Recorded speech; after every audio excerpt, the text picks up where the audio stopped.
Capítulo 1. Crédito vital. Em seu saldo define sua liberdade. Quando acordei, minha pontuação havia caído para 412. Isso significava que eu não podia comprar água hoje. A tela piscava em vermelho. 412 pontos.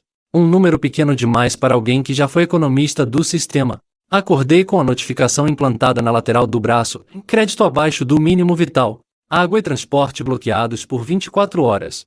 Levantei devagar, sentindo o peso da escassez. A cidade parecia girar em torno de pontuações. Crianças nasciam com créditos herdados, adultos trocavam saúde por trabalho, idosos desapareciam quando o saldo zerava. Knox não perdoava quem gastava errado, e muito menos quem pensava demais. Antes, eu era um analista sênior do Núcleo Econômico Central. Entendia como o sistema operava. A fórmula da escassez. O ciclo da dependência. Mas nunca imaginei que estaria do lado de fora, sendo tratado como um risco ao próprio fluxo financeiro da cidade. Hoje, sem crédito, eu não existo. Pela janela, drones sobrevoavam lentamente. Fiscalizadores de comportamento. Eles não atiravam, ainda. Mas sabiam quem andava demais, quem falava com quem, e o que cada cidadão pensava sobre o sistema.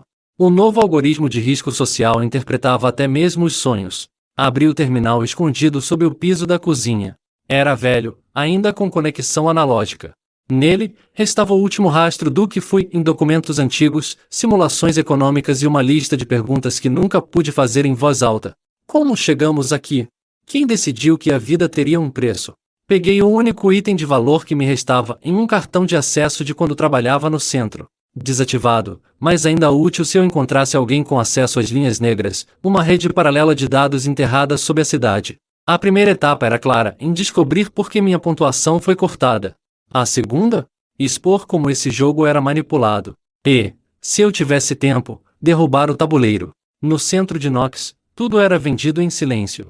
Silêncio entre compradores que sorriam enquanto os créditos escorriam pelos olhos de reconhecimento facial. Silêncio entre os seguranças que assistiam cidadãos colapsarem nas filas por falta de energia alimentar.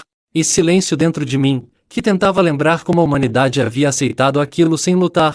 Andei por uma viela pouco vigiada, perto do setor 9. As câmeras estavam mais antigas por ali, quase enferrujadas. Eram dos poucos lugares onde se podia pensar sem ser rastreado em tempo real. Pelo menos, era o que diziam os que sumiram. De longe, vi uma mulher discutindo com um vendedor automatizado. Ela implorava por fórmula infantil. Eu tenho 500. Ela gritava. O sistema respondeu frio, sem emoção, em fórmula nutricional básica, em 520 créditos. Saldo insuficiente. Deseja registrar um empréstimo de emergência? Taxa de 58% ao dia. Ela caiu de joelhos. E eu também. Mas não externamente. Por dentro, algo em mim quebrou. Aquela cidade não era mais apenas uma prisão. Era uma ilusão, um teatro onde cada ato era patrocinado por juros e manipulação de preços. Voltei correndo para meu esconderijo. Liguei o terminal velho e abri os relatórios antigos do sistema. Linhas de código, dados de inflação, e uma curva que ninguém deveria ter visto. Nos últimos 5 anos, o preço médio dos alimentos básicos havia crescido 340%. Mas o índice oficial de inflação declarado pelo governo central era de apenas 2,8% ao ano. Mentira. Manipulação pura. Um teatro cuidadosamente encenado para manter o povo adormecido. A verdade era ainda pior do que eu lembrava. O sistema usava um índice próprio, que não incluía água, energia, transporte ou alimentos frescos. Eles chamavam isso de inflação controlada. Eu chamaria de inflação silenciosa. Foi aí que entendi, as pessoas não estão pobres porque gastam mal. Estão pobres porque o sistema foi criado para que elas nunca escapem. Fechei os olhos, respirei fundo. Se eu quisesse sobreviver, teria que entender como essa inflação era forjada, e quem lucrava com ela. Mas para isso, eu teria que voltar onde tudo começou. Na antiga biblioteca econômica. A abandonada. E ilegal. E, talvez, a única chave para mudar o jogo. Capítulo 2. Inflação silenciosa. O preço de não saber. A maior arma de um império não é o exército. É a mentira bem contada e repetida até parecer verdade. A antiga biblioteca econômica ficava no subsolo do antigo Fórum de Knox, no limite entre o setor corporativo e o setor esquecido, uma zona que nem os drones patrulhavam com frequência.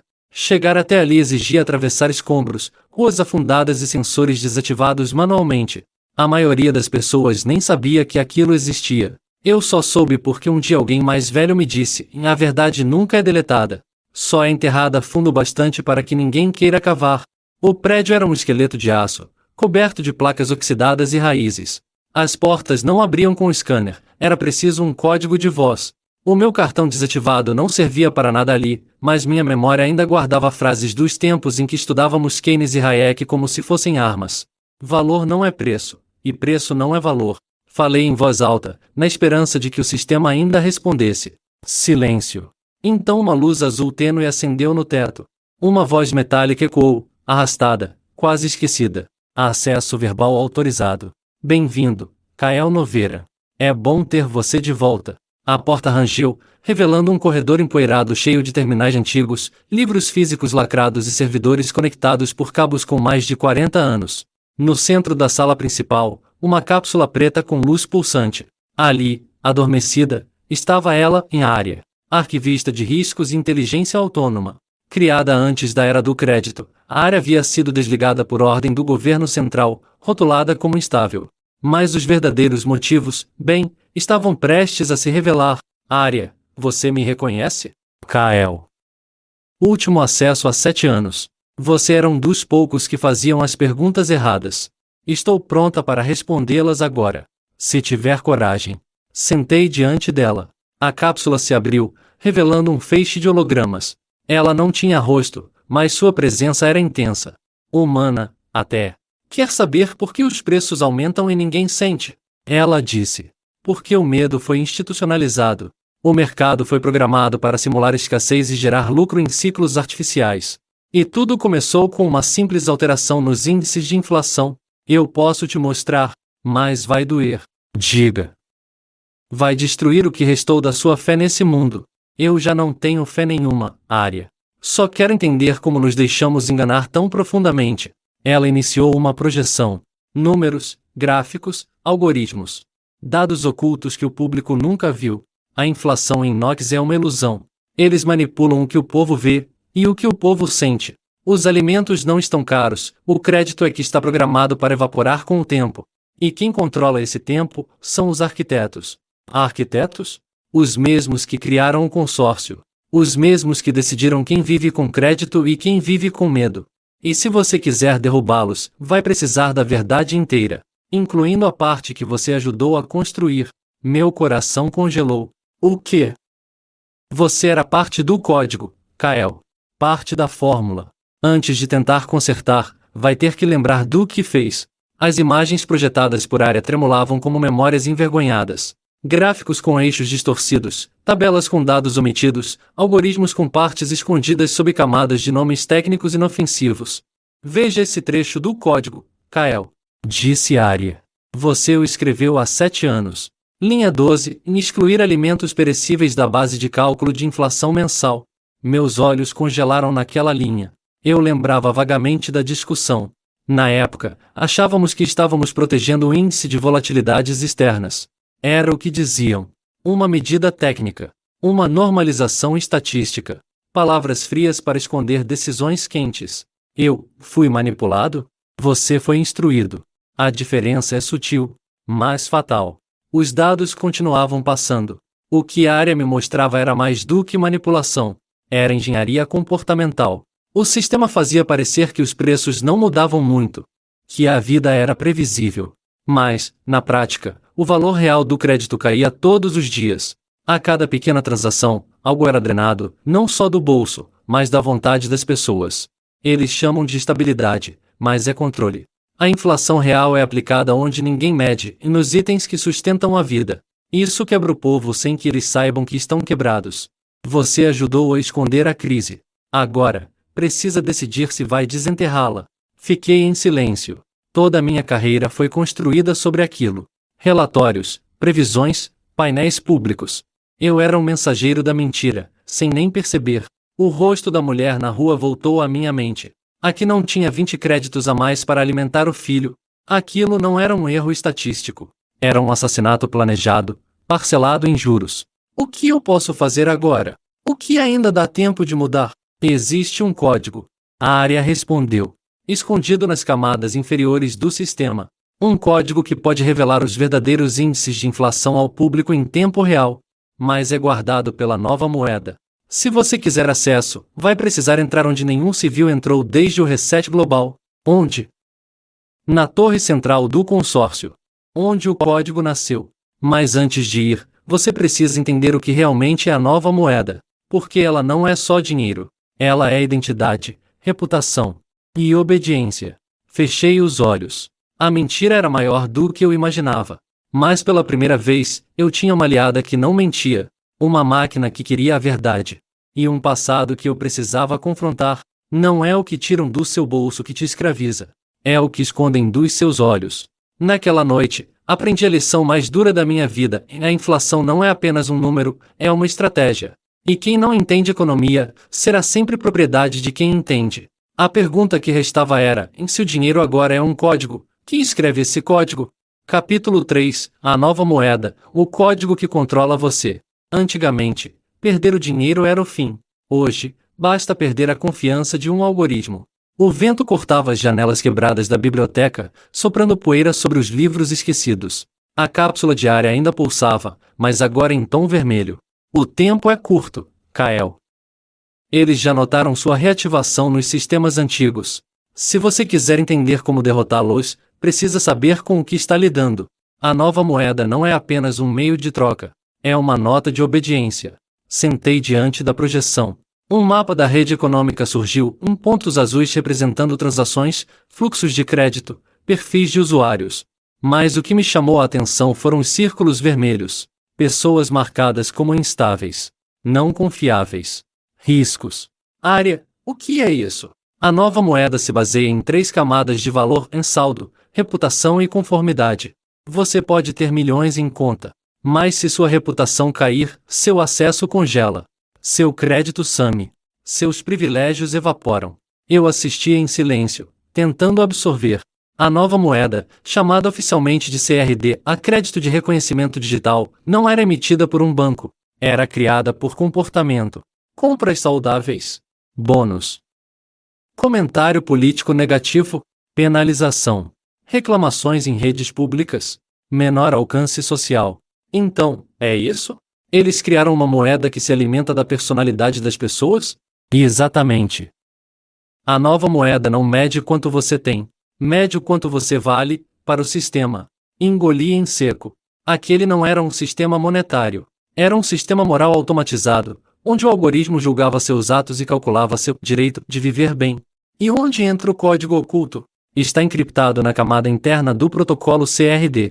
Se for revelado ao público, ele expõe os pesos reais atribuídos a cada ação e prova que não existe justiça digital, só manipulação estratégica.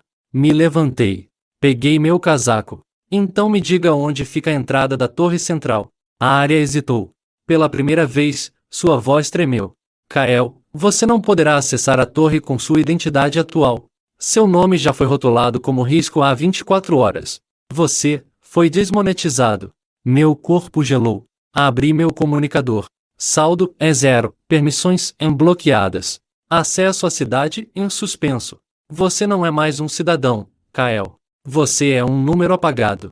Bem-vindo ao verdadeiro valor da nova moeda. Se não obedece, deixa de existir.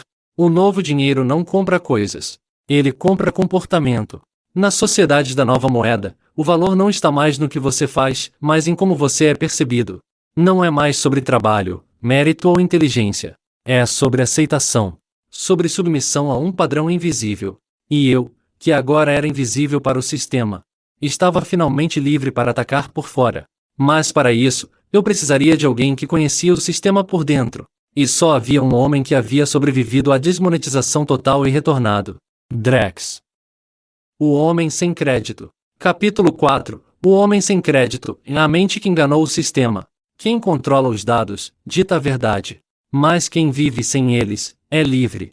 As luzes da cidade ficaram para trás. A zona desmonetizada começava onde a rede terminava. Não havia drones patrulhando, nem câmeras rastreando o movimento.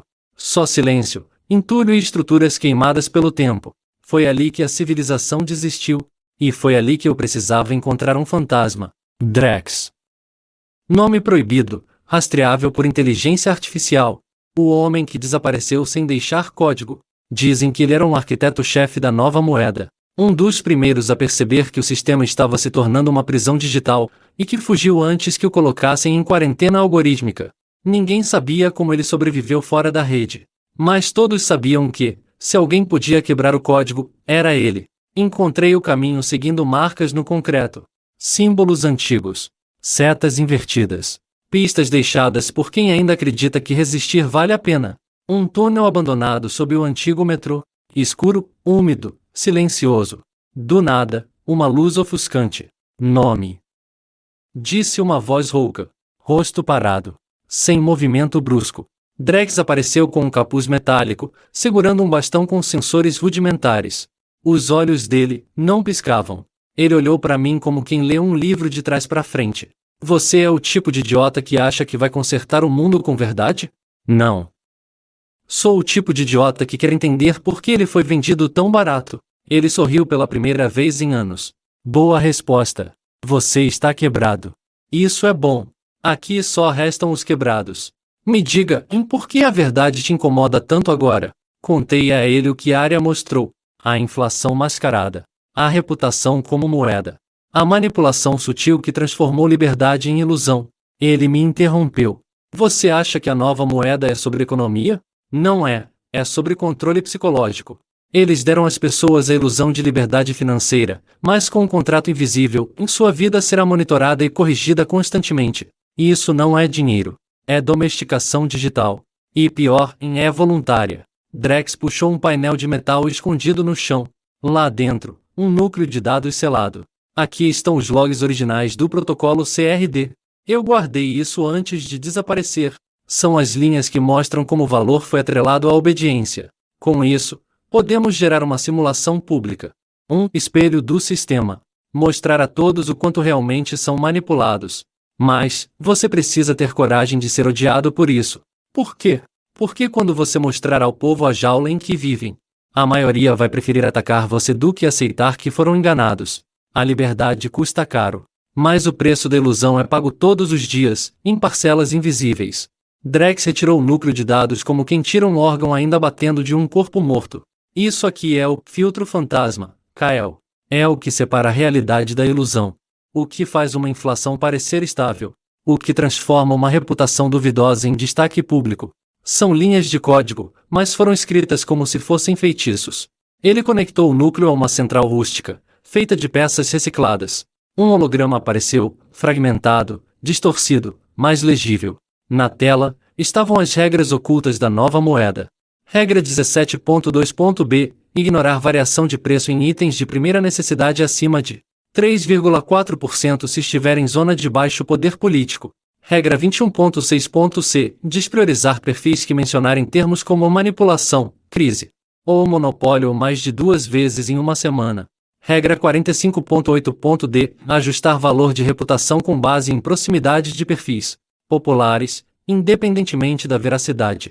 Eu fiquei sem palavras. Eles não apenas controlam o valor das coisas. Eles controlam o valor da percepção. E ninguém percebe. Porque os dados públicos são todos filtrados por um protocolo de confiança, que só mostra o que é seguro para a estabilidade social. Então o povo vive um teatro econômico? Exato. E o espelho será o palco do fim dessa peça. Drex mostrou o protótipo. O espelho era uma plataforma projetada para fazer apenas uma coisa, em refletir os dados reais, lado a lado com os dados manipulados. Não era uma arma direta. Era um choque visual. Uma verdade nua. A ideia é simples. Mostramos para qualquer cidadão o valor verdadeiro de sua moeda, sua reputação, sua posição no sistema. O que o código realmente pensa sobre ele. E então, deixamos que a indignação faça o resto. Mas e a segurança do sistema? Eles vão caçar isso no segundo em que for lançado. Por isso ele será espalhado via contaminação em rede. Arquitetado como um vírus estético. Ele não destrói, apenas reflete. E quanto mais tentarem derrubar, mais viral ele se torna. Drex sorriu, quase como um artista antes da estreia. A mentira sobrevive do silêncio. Vamos dar à verdade um megafone. Mas, prepare-se. Por quê? Porque a verdade é tão dolorosa que muita gente vai preferir matar o mensageiro, em vez de ouvir a mensagem. A maior ameaça ao sistema não é uma arma. É um espelho bem